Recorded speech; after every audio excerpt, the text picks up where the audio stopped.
for these people. I'm ready. So if you want to give,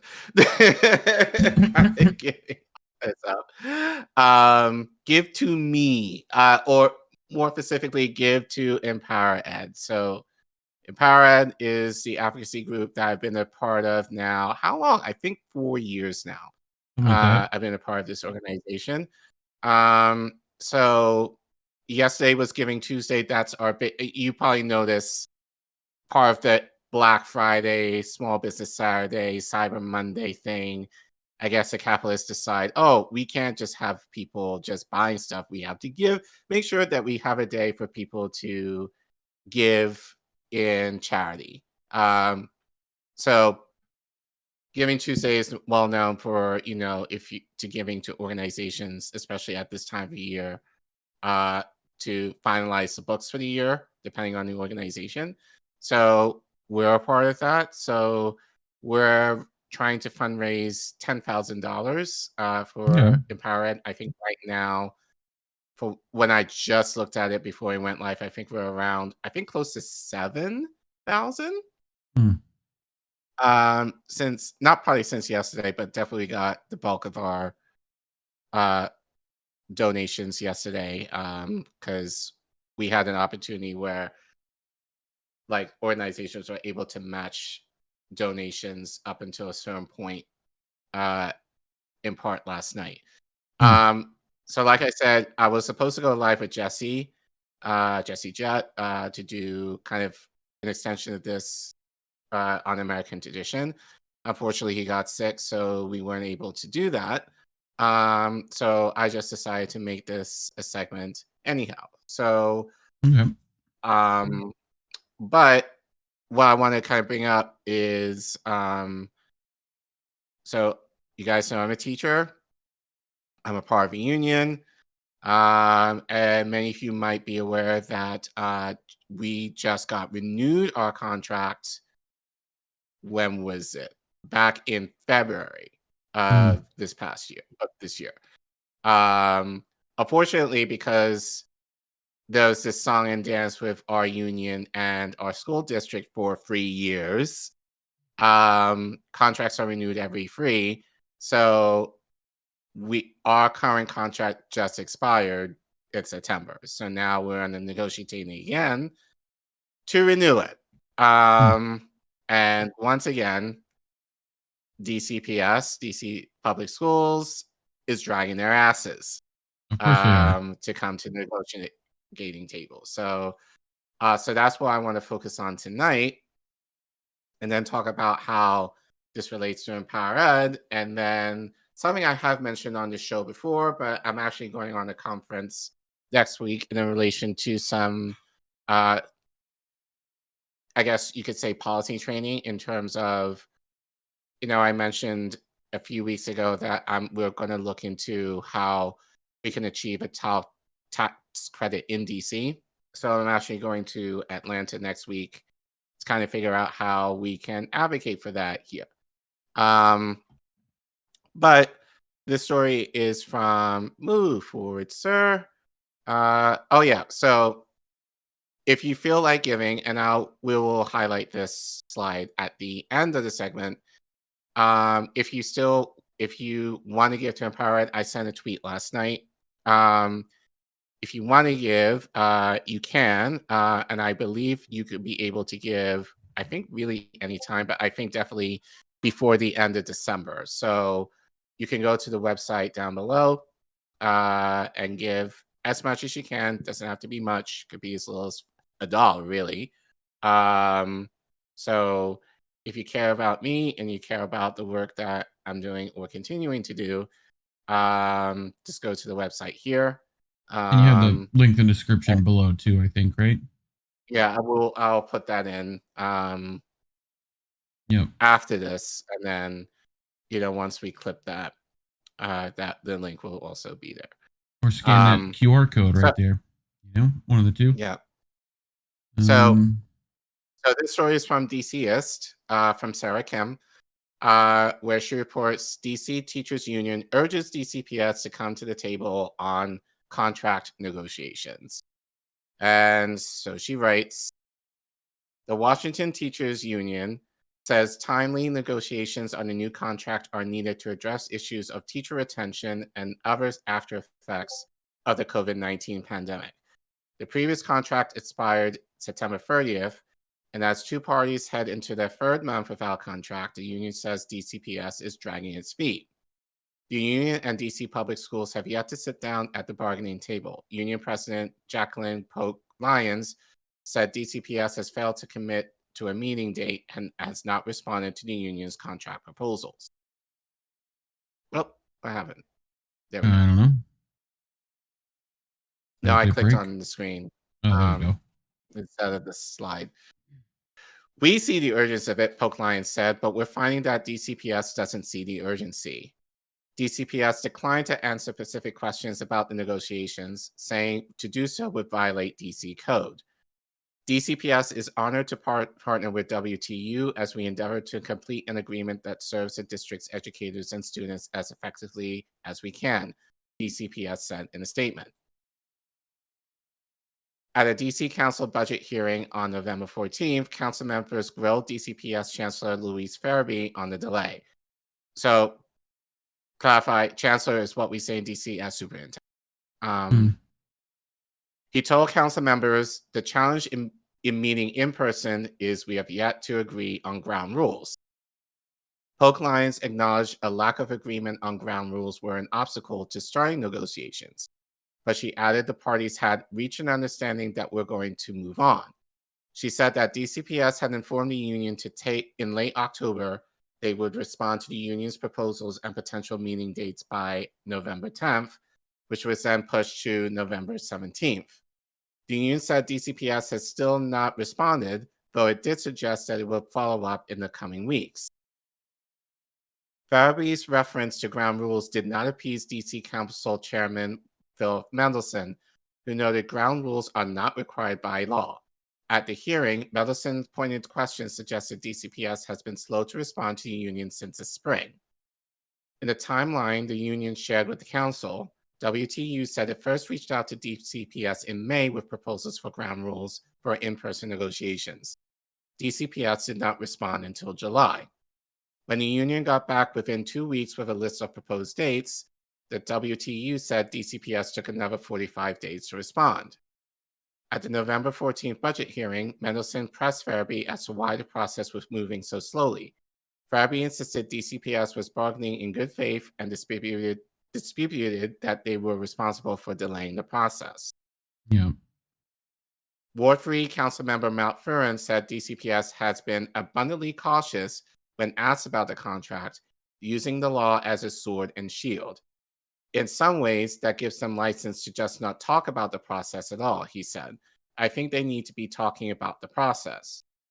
Furin said it's not surprising that DCPS was slow to come to the bargaining table before the last contract expired. Every new school year, there is a rush to be ready and hire new staff. But now he doesn't see any excuse for the delay. I was patient until October 1st, Furin said. I'm getting increasingly impatient. There's concern among teachers this process will be a repeat of previous years' long negotiations. This is a bad habit that we have in the district that we really have to break, Polk Lyons said. It's disrespectful to the teaching profession and to educators. Alasdair Middle School Spanish teacher Michael Donaldson Jr. said that it's disheartening that DCPS still hasn't come to the negotiating table. He said union members held weekly hours-long meetings starting in May throughout the summer. Which you've been Being in. on the inside of these negotiations. What's that? Which you've been in. those hour-long Some meetings. of them, Yeah. Yeah, a couple of them. Being on the inside of these negotiations, it's literally DCPS's stonewalling, said Donaldson. He added that teachers deserve an explanation, period, as to why DCPS has not come to the table. Glenn Edwards, a fourth grade social studies and English language arts teacher at Whittier Elementary School, said letting the contract expire was preventable. It's just frustrating, Edwards said. We're here and we're ready. The WTUs shared their priorities for the new agreement, which included a focus on teacher retention, salary increases, more diversity in staffing, and addressing safety concerns amid increases in violence and in and around schools. Right. They stopped short of discussing the exact salary increases the union is requesting. And to be fair, by law, they cannot reveal that. So even I don't know that exactly how much they're asking for at this point. That's a weird law. It is, you know? but so because it does give some What's secrecy as to how cost of much. living in DC?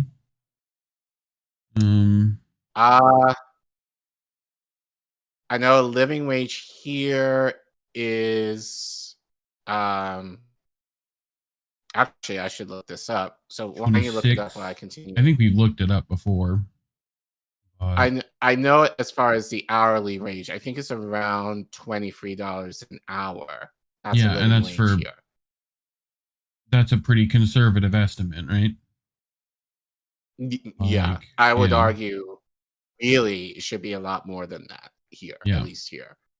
But anyway, if you look it up just as far as maybe I mean, for teachers, salary, they probably should make more than the minimum wage, well, I should check this. The starting salary in DCPS, assuming that you are a first-year teacher with a bachelor's degree, I believe, and I'll have to double check this, but it's about 55. It's between 55 and 60,000, which, so a lot of you might say that's actually pretty good, but again, this is DC. So, so I think actually that's more on the cheaper end, considering the cost of living here. And then it will go up depending on how much education you have and then how much experience you have. So yeah, but as I said, there's right now there's a law in place that until they actually come up with the numbers that I don't know how much of a salary increase they are proposing right now. I'll be sure to tell you once I find out, but again, this might take a while. But anyway, I digress. They stopped short of discussing the exact salary increases the union is requesting. Poachline said that only their proposals are fair, given the city's high cost of living. She also pointed to the issue of retaining and recruiting teachers, which has become a significant problem since the pandemic. It's a trend teachers hope the new contract will help reverse. In the 2022-2023 school year, 70% of teachers from the previous school year stayed in their jobs, according to the data from the Office of the State of Superintendent of Education, known as OSSE, released in February. That marks a dip to greater than 10% from 2020 to 2021, and 81% of teachers from the previous year had stayed. Retention rates were similar across all racial groups. Poachline said the union and DCPS need to come up with ways to keep and recruit Black and Brown teachers, especially Black men. Across the country, burnout and low pay have led to higher turnover rates for teachers of color. One of the union's proposals involves a collaboration with DCPS to improve diversity in staffing.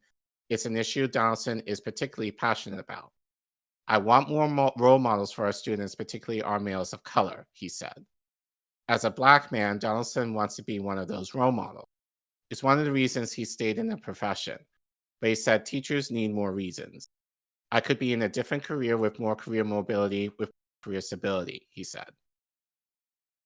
The pace of the previous contract negotiations didn't help. Teachers worked without contract for more than 3 years, which meant they didn't have guaranteed pay increases and many struggled to meet the higher cost of living. If we had a longer contract or if we had more stable contracts, people would want to stay in the district, Donaldson said. It wouldn't be sort of a revolving door. Teachers received retroactive pay increases when the last contract was approved in February, but those pay increases took months to reach teachers. And Donaldson says getting retroactive pay in a lump sum came with an additional challenge. He suddenly found himself in a higher tax bracket, having to pay thousands in taxes he hadn't anticipated. So that was an issue for me too. Well, everybody. Like, I got the maximum lump sum because I've been teaching within that time frame. Right. So actually, they gave two the retroactive pay, two portions of it. One in, I think it was May. No, in April, I believe, if I remember right.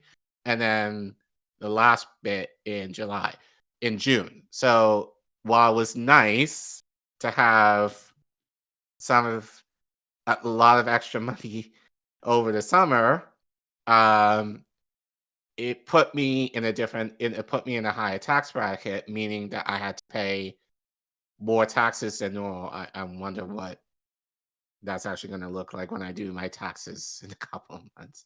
Right. But um, so the government got quite a bit of money from me this year in terms of taxes. But that was an issue that a lot of teachers didn't like, was because it was a lump sum.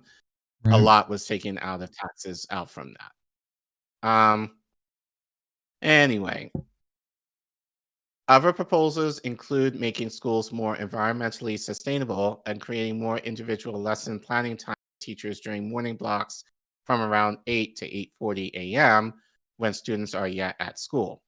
Getting additional lesson planning time has become increasingly difficult for teachers as they are tasked with additional responsibilities like covering for other classes. The union is also seeking continued dental and vision benefits, pension plans that are competitive with other industries. They are also asking for more athletic trainers for students. Polkline said an ongoing shortage is unsafe for students. Another priority for teachers is improving safety in and around schools. An uptick in violence has been a common source of stress for teachers. In a teacher survey by the union, the majority of 800 respondents said that they were noticing more fighting between students. There are also concerns about violence outside schools. On October 26, Glenn Edwards was teaching class at Whittier Elementary when they were ordered into lockdown, along with two neighboring schools because of reports of a shooter in the area. I sat on the floor with the lights off, sheltered in my classroom with worried faces staring at me for 2 hours and 8 minutes. It was the Jeez. longest lockdown we had experienced. Mm. The union has been circulating a petition demanding that DCPS respond to their contract proposals on safety.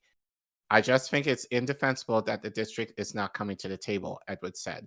What are your priorities if it's not for the safety of your students and the safety of your staff and the safety of your family and community?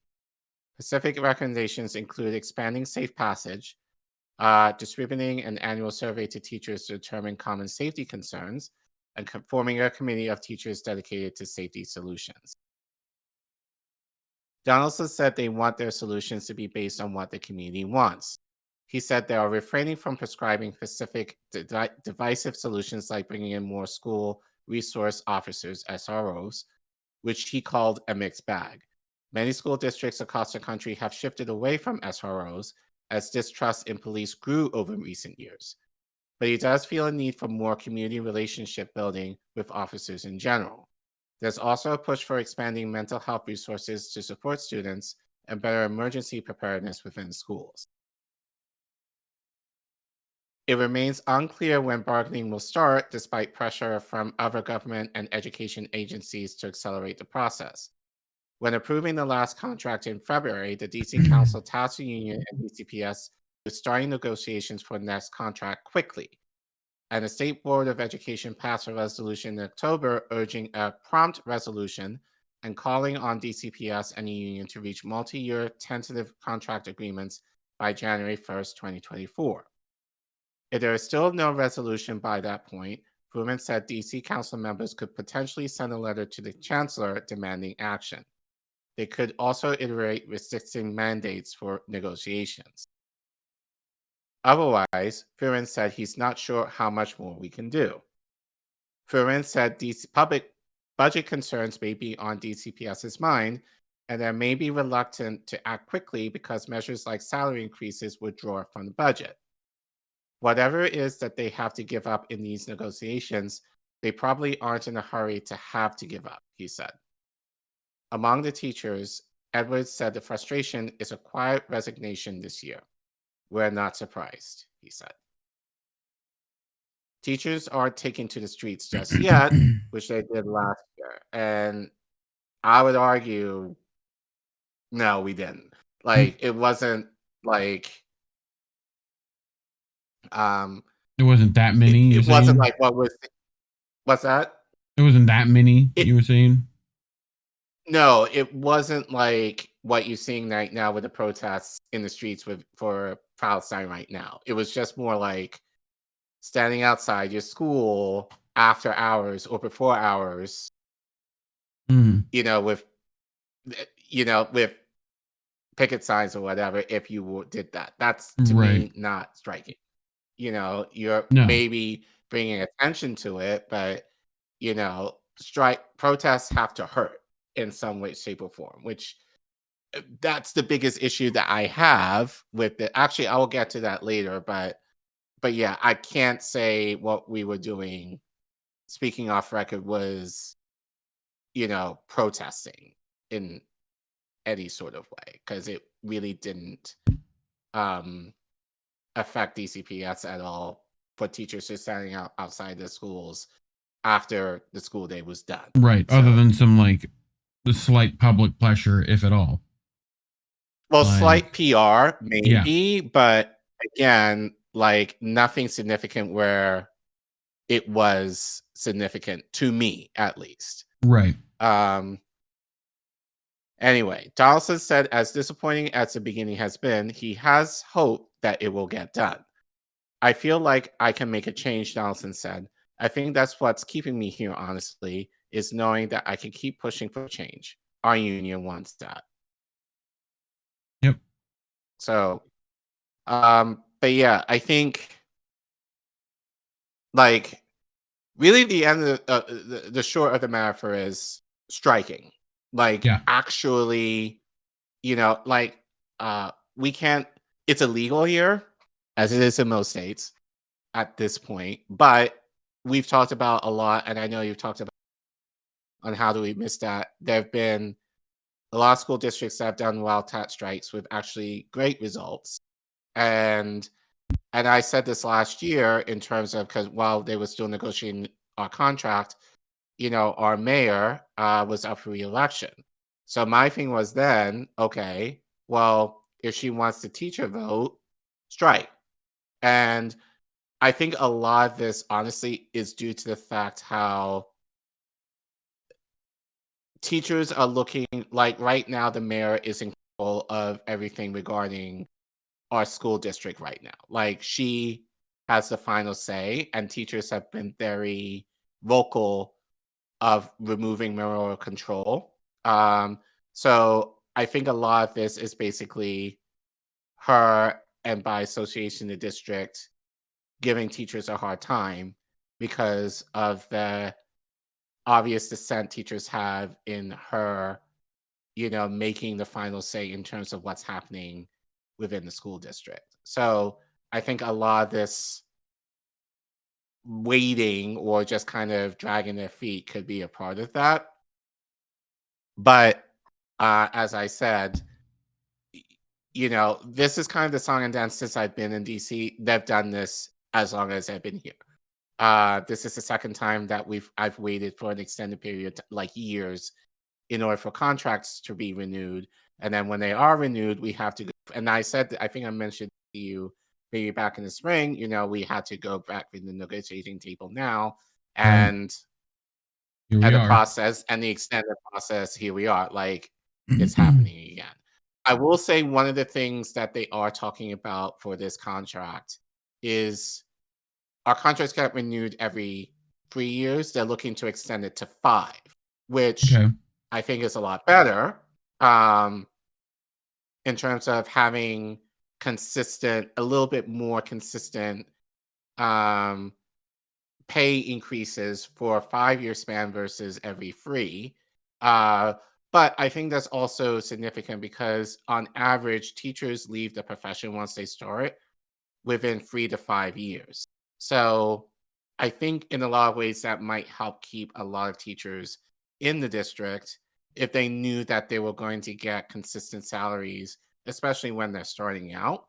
Um, and it also kind of takes away the, as you know, like we're in the middle, of inflation right now. And for me specifically, I haven't had a pay raise just due to where I am within my pay scale.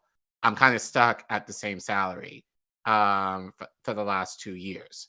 So, while fortunately fortunately my rent has been stable, like it hasn't gone up since I moved here last fall. Right. Food is everything else for me has gone up. So, so I am having less money to kind of throw around for things, even though for certain aspects of, my budget, like rent, have remained fairly stable. So I did want to kind of show some of the things that they're proposing. The article kind of mentioned some of them, but I forgot, so maybe I could share that another time. Um, but that's kind of why Empower Ed exists, is because one issue that I do have with the union is, and I've said this on stream before, they're afraid. They're afraid to kind of push the envelope in terms of what they're willing to do because they don't necessarily have, I think, the budget. If the district goes after them, they don't Yeah. necessarily have the kind of budget and um, the negotiating power to really counter that. Okay. Um, and then I don't think, and I'm just saying this again off record, I don't think they really have a lot of support among the teachers because honestly, as I said, I think they've been kind of weak. And I've said that as such with some of the, leaders of the union in terms of, they kind of both sides the issues. They try to pretend that, oh, we're supporting teachers, but they're not necessarily doing the things, I think, especially in light of urgency, like right here, to be able to kind of push, as far as striking, to actually make an impact. So they're just not willing to go that far. So the reason why I am in Empower Ed is that we're not bound to the union, even though many of us are union teachers, we're not bound to the union. We're separate from the Right. system. So we can, so I think a lot, as far as policy, we can be a lot more vocal in terms of things that will actually be more meaningful to teachers. And as um, Sarah mentioned in the article, one of the big things that we're working on is teacher retention. That's obviously a huge thing. We want to keep teachers in the field.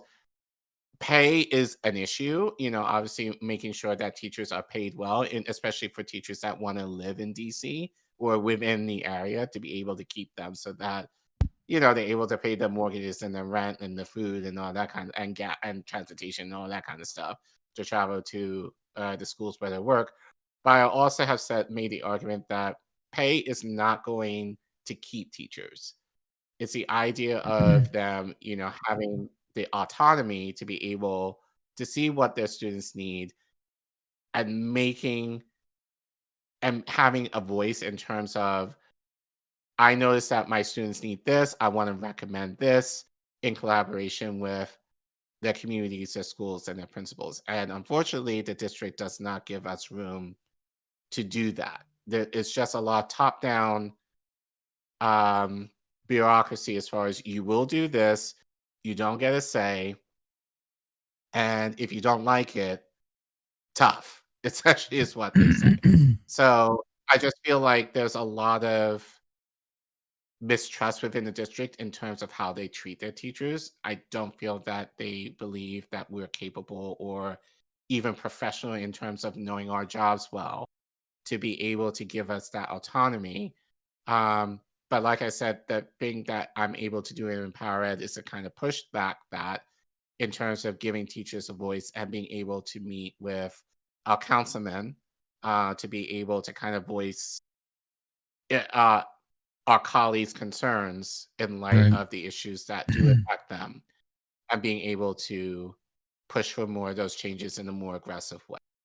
Um, um, Hopefully but you'll get some negotiation tabling soon.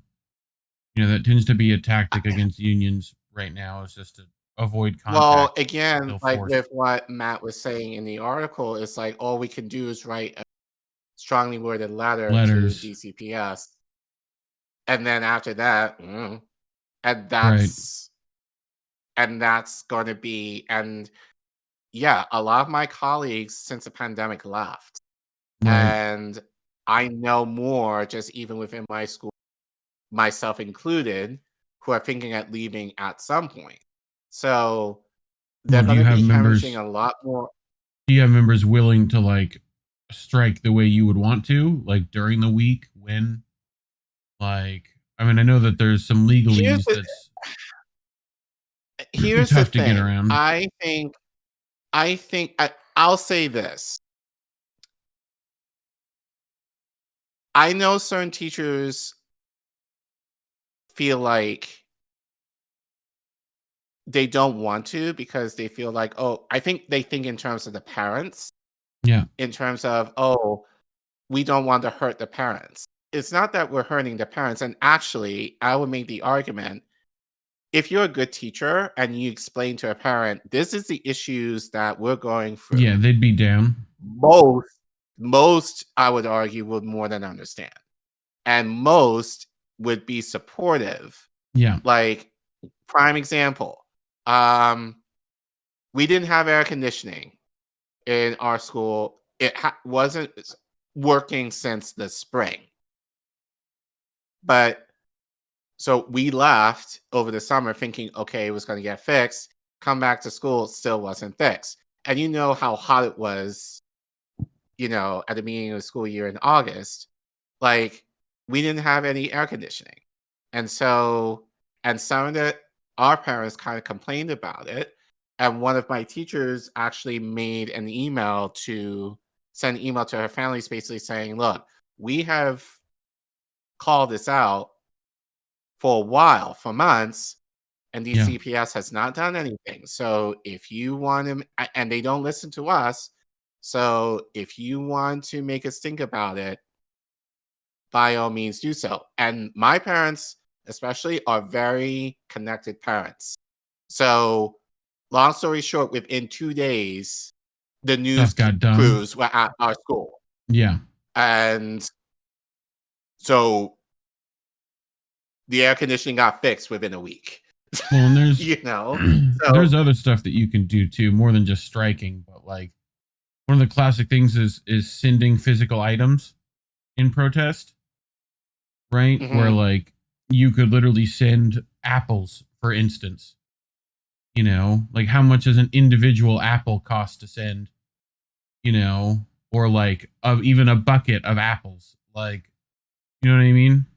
Like you send that, right, and it's like they have to then deal with it. right, Like they either have to you're going to continue to send apples until you know like you come to the table on this. It's right. strong arm some people. You can think outside the box to do that, but you can be an annoyance. So Yeah, I do think, especially in light of this, I think the union, they're not aggressive enough. So yeah. I definitely do think it has to be the teachers to kind of push back. And just knowing the interactions I had with the union members, they're not really receptive to Right. what teachers might suggest or what teachers are concerned with. So that being said, I know with Empower Ed, I have more freedom to actually make that kind of noise a little bit more and to have, you know, at least council members actually listen more to what we say, because we're not connected with the union, even though we do collaborate with them on with the union on some stuff. We're outside of that bubble. So, but yeah, I do hope within the next few months, like, I don't want this to be like another multi-year thing where, we have to go through, and the issues that we went through, like to get this contract finalized in the winter, after 3 years. So, so yeah, hopefully, and I'll keep you updated in terms we push towards our new contract. I would love the idea of having a contract every 5 years versus every 3. Right. But we'll see. But yeah, like I said, if you guys want to support my work in Empower Ed, and actually, I will say this real quick. One of the things I'm working on is, you know, thinking about how to advocate for district child tax credit. I think that's one of the benefits of being in independent media is the fact of what we kind of talk about on the federal level. Since Biden ain't doing shit, then it's kind of like, okay, well, since Biden's not going to do it, let's see what the state is capable of doing. So, having that freedom to kind of share a lot things that we do kind of talk about in the space, and then kind of bringing it down to the state and local level. So one of the things I'm actually going to be doing, I'm going to Atlanta next week to learn how to advocate for that, so that I can make those recommendations to Empower Ed. Yeah. So yeah, so that's kind of exciting because Empower paid me to go, so I'm like, Nice. okay, sure. That's cool. But obviously, given that kind of work, we need a lot of support in order to do that. So if you want to go back to that slide, I think, as I said, we would like to raise about $10,000. So that includes, as I said, doing the kind of stuff that I'm doing, as going to trainings, like having the resources to be able to, pay for speakers to come in, and having more opportunities for us to do more stuff on the ground, to talk to teachers, and then meeting with council members, and then paying for some of our staff, like at least giving stipends, like to me, to be able to go to this conference in Atlanta. That kind of stuff takes money. So, so it's I said oh, I was so off. I said 7, actually closer to 6. But 6,000 we've raised. So we're looking to raise 10,000. So any means that you have to support, we would appreciate. So again, I mean, Giving Tuesday was yesterday, so a lot of push was made to put Yeah, to you're give about yesterday. $6,000 so far. You need 10, right?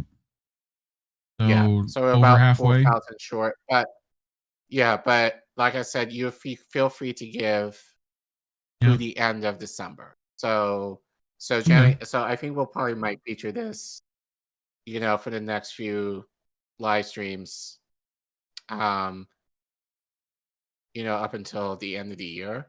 So instead of maybe like get the INN, obviously, because we need the money too. Do both. But if you feel so inclined to also give to Empower Ed, and support me in what I'm doing on the ground, definitely give to us too. We will definitely appreciate and thank you for any support that you're able to do. And like I said, being an independent media helps me to kind of bring a lot of these issues locally and kind of push our council members to actually do a lot of the stuff, like student loan forgiveness. Those issues that I talked about frequently, we've been able to kind of make that suggestion to our councilman, like, hey, how about since again Biden ain't doing shit, how about you guys see what you're able to do for at least for teachers? How about seeing if teachers can get some type of forgiveness, in terms of retention, as a possibility. So that actually has been talked about and looked into a little bit by our council. So Gotcha.